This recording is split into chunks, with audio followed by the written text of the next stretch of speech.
My name is Soraya. I am 29 years old. Last Saturday I realized something in my family had gone completely wrong. It wasn't just a small fight or argument. It was something big. It all started because my sister kept leaving her kids with me without asking. This had already happened 10 weekends in a row. 10 weekends. That Saturday I had finally set my phone on silent because I wanted to rest. I was tired and needed some quiet time. But just as I was sitting down, there was a loud bang on my door. I opened it and there was my sister acting like she owned the place. She shoved 2 backpacks into my arms and said, "You're taking them. I don't care what plans you have." For the first time in years I spoke calmly but firmly. I said, "I'm not your built-in babysitter." She froze for a moment, then suddenly started yelling. Her voice was loud and angry, echoing in the hallway. The kids flinched and looked scared. My sister pointed at me as if I had done something wrong. "You're impossible, Soraya. I'm calling Mom and Dad. They'll deal with you." And just like that she left. I thought the worst part was that she involved our parents again as usual. But an hour later I heard a loud knock at the door. When I opened it, 2 uniformed police officers were standing there. They asked if I was involved in a care-neglect situation. I felt the ground shift beneath me. My sister had crossed a line I never thought she would. And I knew that whatever happened next was not going to be easy. The officers didn't stay long that night, but their questions kept running through my mind. They asked how long the kids had been with me, whether I agreed to watch them, and if my sister had contacted me before leaving them. I answered honestly. The kids were fine, they were fed and playing with their toys. Nothing seemed wrong. But I could see in the officers' eyes that they already knew something wasn't right. The moment the officers left, my phone lit up. It was a call from my parents.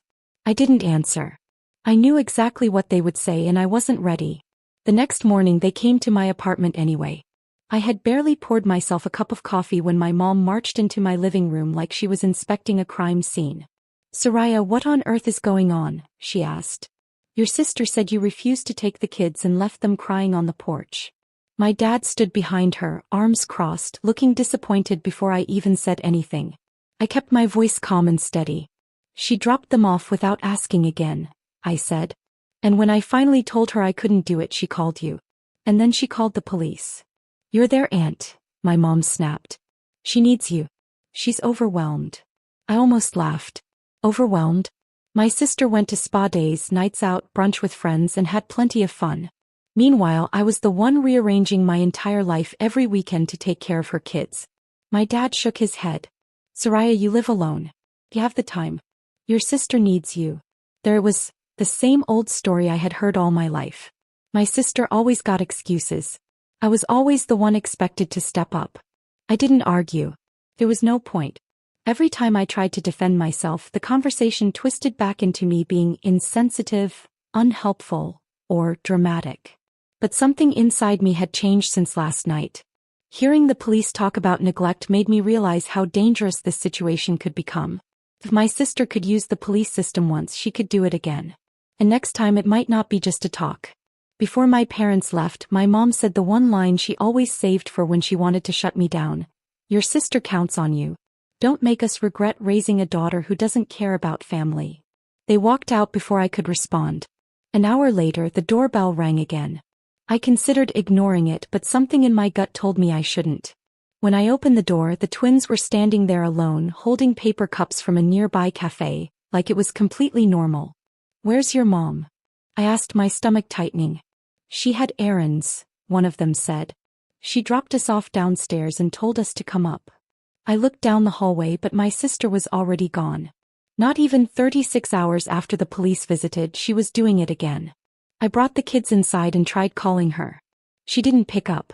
When she finally replied by text, it was 3 words that made my chest burn. "They're fine. Relax."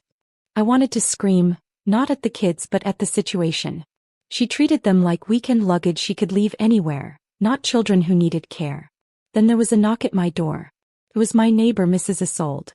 She was an older woman who lived 2 doors down. She looked at the kids and then at me. "Mija, I saw them outside alone earlier. Is everything all right?" she asked. I told her the truth, not the dramatic version my sister liked to spread, but the real story. Her face tightened with concern. "If I see those kids alone again, I'm calling someone." "This isn't safe," she said. Her words stuck with me. For the first time, someone outside my family could see what was happening, and they weren't making excuses for it. 2 days passed without a word from my sister. No apology. No explanation. I didn't reach out either. I kept all the texts, call logs, and screenshots saved on my phone. Not because I was planning anything yet, but because something in me told me I might need them one day. By midweek, I thought maybe she had finally backed off. Maybe the close call with the police scared her enough to stop. I was wrong. On Thursday evening, I came home from work, exhausted. I had barely dropped my bag when something felt off.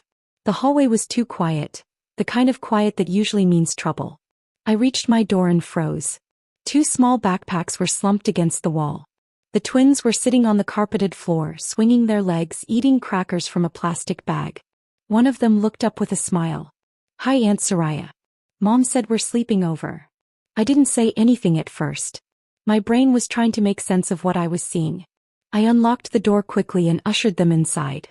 "Did your mom come upstairs with you?" I asked. "No," the older twin said. "She told us to wait because you'd be home soon. She had stuff to do." I stepped aside and called her. Straight to voicemail. I tried again. Same thing. When she finally responded by text, the message was short. "Stop overreacting. They're fine." My hands shook with anger. Not because I had the kids, I loved them, but because she kept crossing lines that put them in danger and treated it like nothing. These weren't packages. They were children. A sudden knock on my door pulled me out of my thoughts. 2 police officers were standing there again. Not the same pair as last time, this time a man and a woman. Both wore serious expressions that said they had already heard a story. "Are you Soraya Hale?" the woman asked. "Yes," I said slowly, my pulse rising.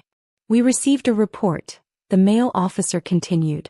"There's concern the children here may have been left unattended." There it was again. The same accusation, the same game. I stepped aside and let them in. Refusing would only make things worse.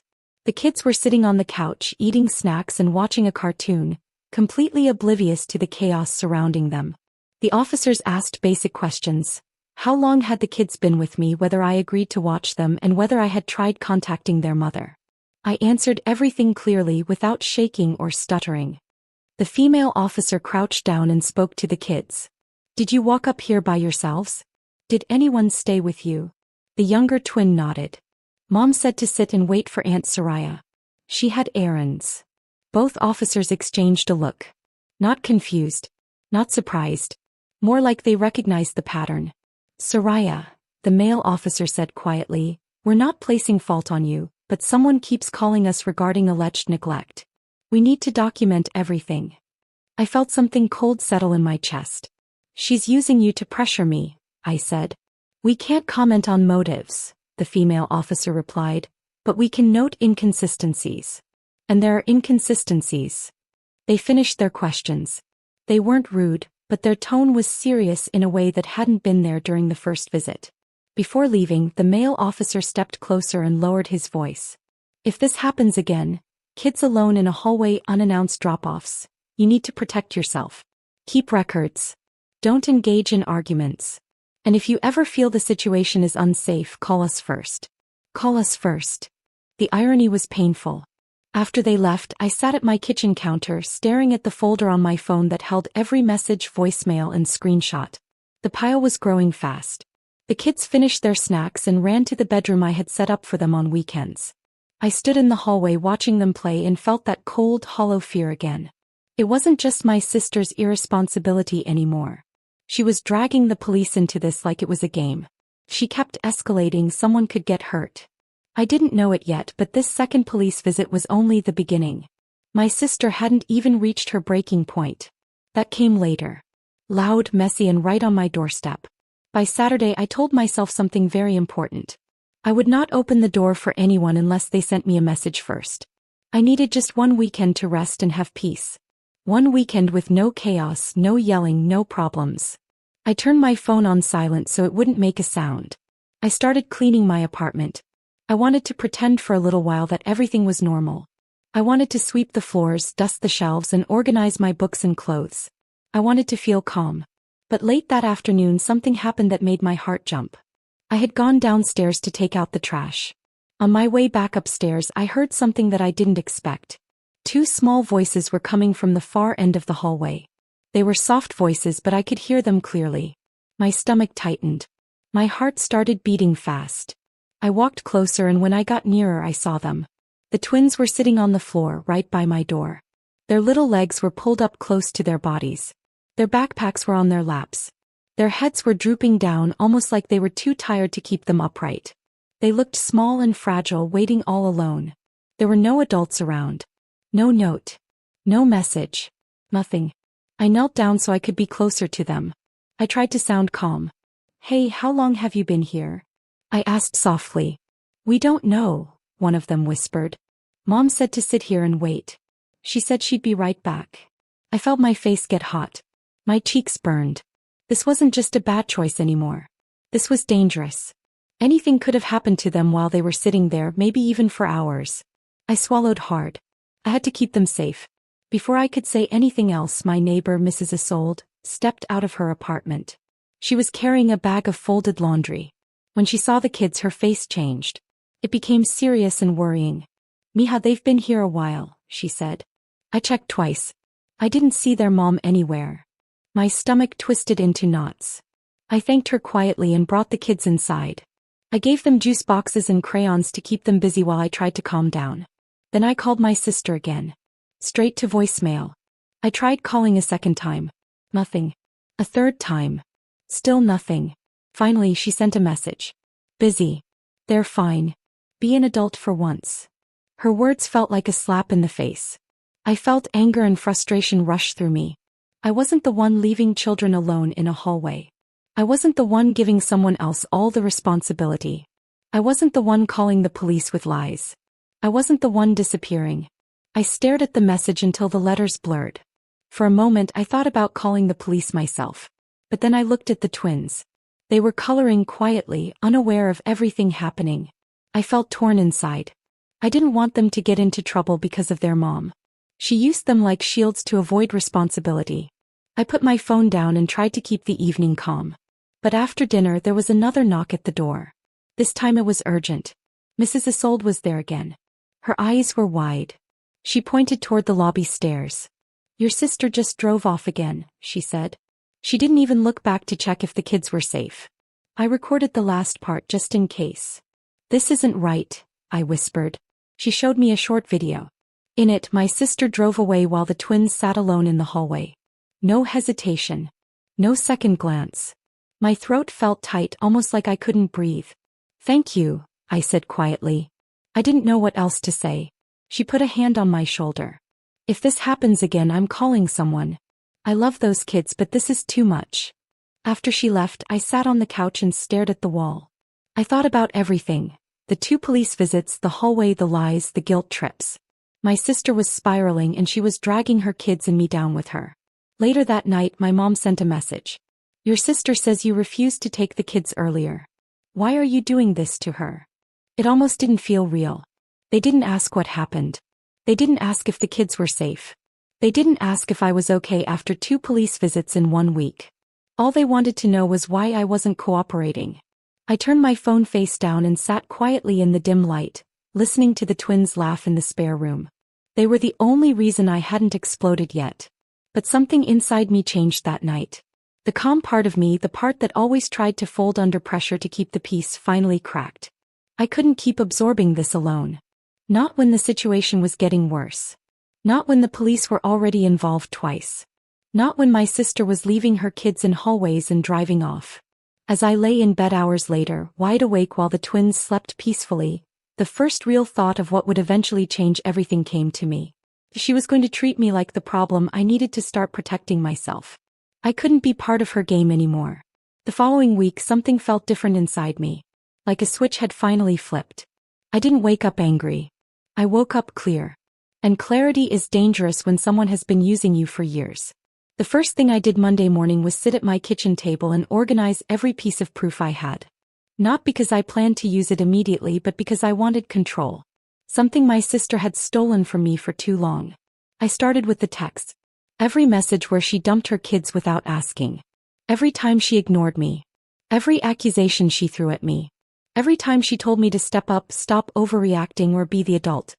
Then I moved on to call logs, missed calls, voicemails filled with guilt trips, and screenshots of her telling me she was too busy to care about where her children were. I wrote dates, times, and little notes about what happened. The folder filled quickly.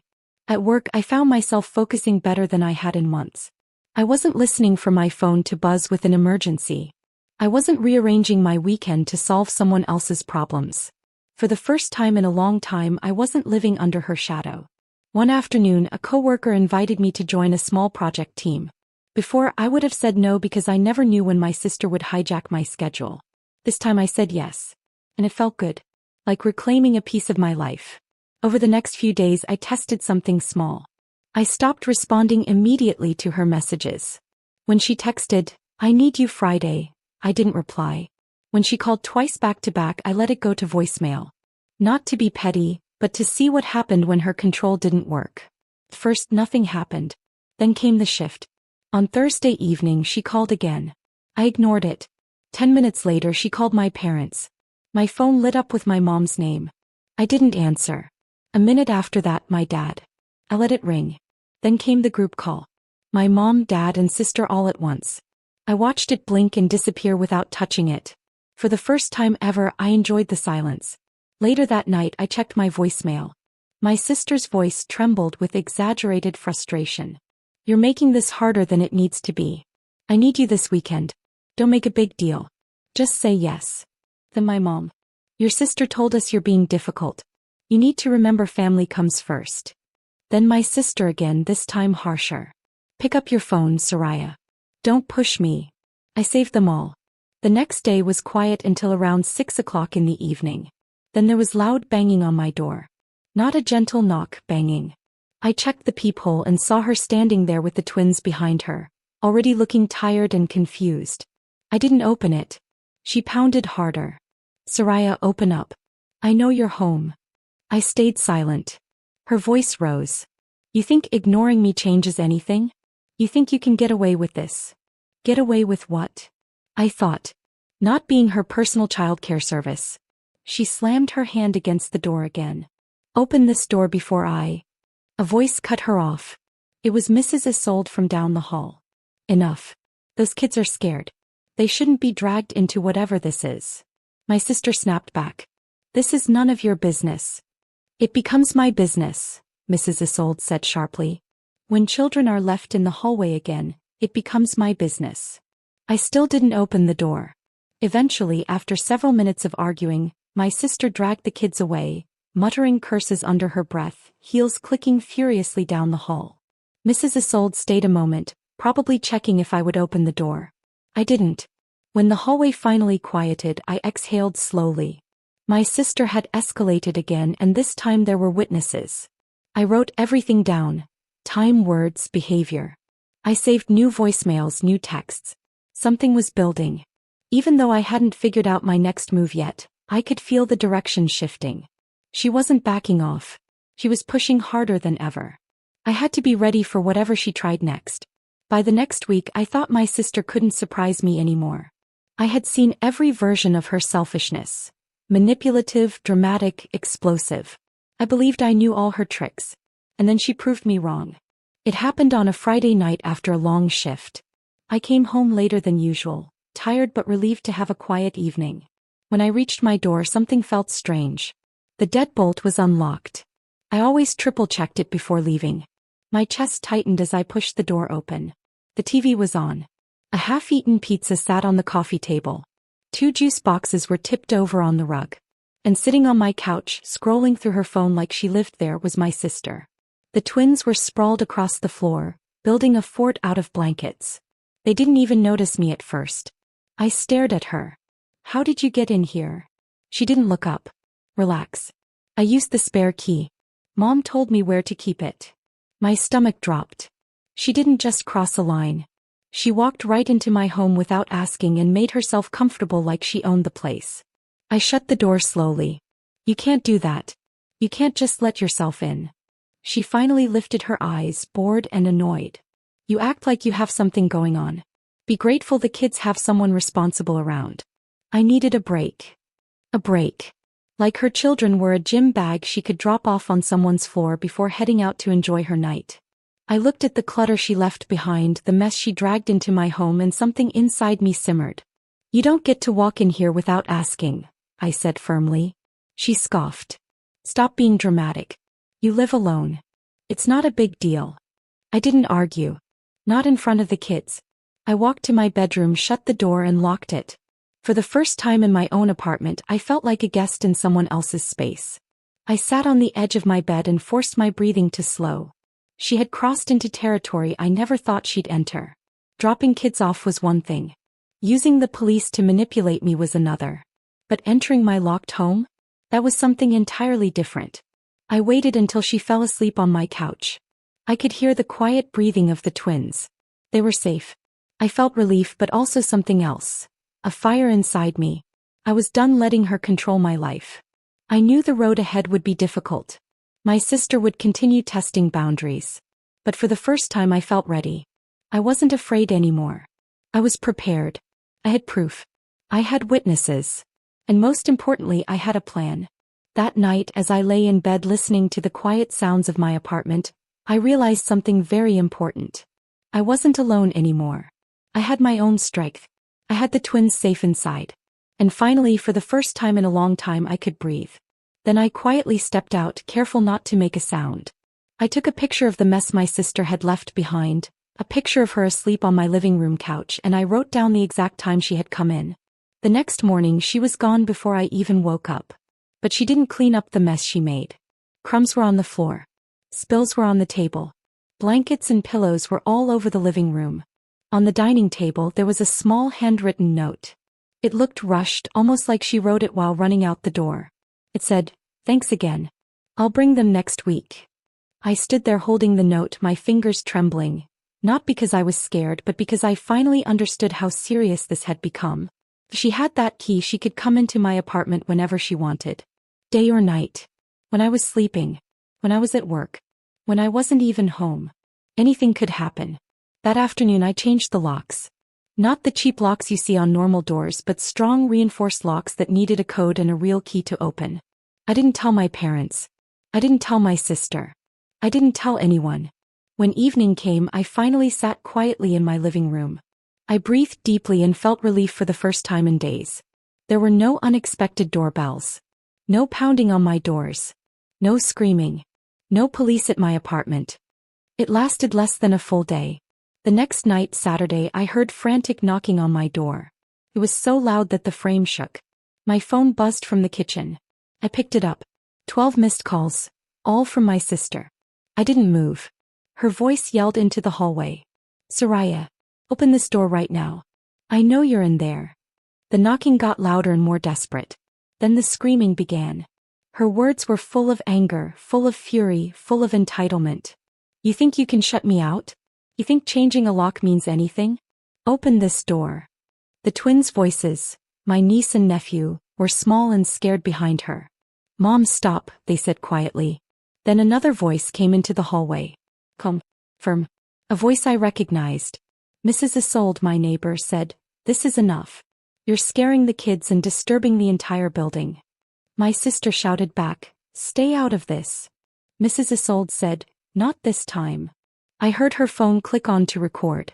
My sister continued screaming. She was threatening, insulting, and blaming me for everything. She said I was heartless and ungrateful, and that I had abandoned our family. The hallway filled with her rage, the kids' cries, and my neighbor's calm voice trying to stop the chaos. I stood on the other side of the door, my heart pounding. I knew this moment was important. And none of us knew yet that someone else was already watching. Someone who would call me the next morning and completely change what was happening. The next morning, I received a call from an unknown number. It was obvious that the hallway scene had reached someone who could help. A woman introduced herself as a social worker. Her name was Anukika Patel. She said she had looked at police notes and a video sent by my neighbor. She wanted to visit my apartment to talk about my sister, her children, and the pattern that had been forming around my address. After the call, I sat at my kitchen table and let the news sink in.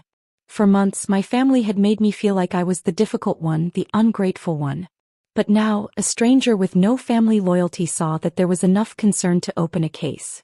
That quiet confirmation made me feel more understood than any apology ever could have. Miss Patel came that afternoon. She looked around my apartment and noticed the small room I kept ready for the kids. Then she asked me to explain everything. I told her how small favors had turned into automatic weekends. I told her how my sister began showing up without warning. I told her about the 2 times the police had stood in my doorway. I told her about the times my niece and nephew were left waiting outside my apartment, alone. Then I handed her the folder I had put together. It had messages, call logs, dates, notes from Mrs. Isolde, and the short recording from the hallway. She read quietly, taking notes. When she finished, she explained that her responsibility was to make sure the children were safe, not to solve family arguments. Depending on an unwilling relative, leaving kids unsupervised, and calling the police to force cooperation were the types of things her department had to take seriously. Then she asked me something no one in my family had ever asked. What do you want for yourself? The answer felt small but heavy. I wanted my niece and nephew to be safe. I wanted my life back. I did not want to be written into any plan as the default caregiver. I told her I would give a statement and answer questions, but I would not sign anything that turned years of unpaid, unwanted responsibility into something official. Ms. Patel explained that she would meet my sister. There would likely be rules. My sister would have to learn about proper parenting, there would be monitoring, and there would be limits about who could watch the kids and when. If the same behavior continued, stronger actions were possible. To anyone outside, this might sound severe. To me, it sounded like the first clear boundary that did not require me to give up more of myself. The next shift came from my parents. After speaking with Ms. Patel, they called. For the first time, their voices were not full of accusations. I could hear confusion, wounded pride, and a new awareness that this situation no longer existed only in private conversations. Their version of events now sat next to reports and case notes with their last name on them. We met in a coffee shop instead of their living room. I brought a short printed timeline and a single page listing the boundaries I was putting in place. I did not raise my voice. I did not ask them to admit that they had favored one child over another. I simply told them I would not provide childcare anymore. I would not allow access to my home with spare keys. And I would not answer calls that treated me as a solution instead of a person. Whether they accepted it did not matter anymore. They left the conversation quieter than they arrived. The constant criticism stopped. That silence felt less like punishment and more like space to breathe. In the weeks that followed, my sister's life narrowed around the consequences she had never expected to face. Meetings with Ms. Patel. Written agreements. Rules about supervision. Limits on how long the kids could be left with anyone else. Nights out became complicated. Last-minute plans failed. The belief that someone would always clean up after her met a system that did not work on guilt and obligation. A few months later, I moved across town. I picked a smaller apartment, changed my locks, changed my phone number, and gave my new information only to people I trusted. I still heard occasional updates about my niece and nephew. They were involved in after-school programs. Their mother was following the rules. I saw them a few times at family gatherings with clear start and end times. Each visit ended with me going back to a front door no one else could open. My sister and I have not spoken directly since the night she screamed outside my old apartment. At first, she sent long messages blaming me and trying to rewrite history. I did not answer them. Eventually, the messages stopped. The quiet she once used to punish me became a boundary I chose and protected. Looking back, the real turning point for me was not the police or even the social worker. It was the moment I decided that being reliable did not mean letting other people take my time, energy, and peace without asking. Family can be a source of comfort, but it can also become a shield people hide behind while stepping over every limit you set. Learning to say no without apology was the first honest act of self-respect I had shown myself in years.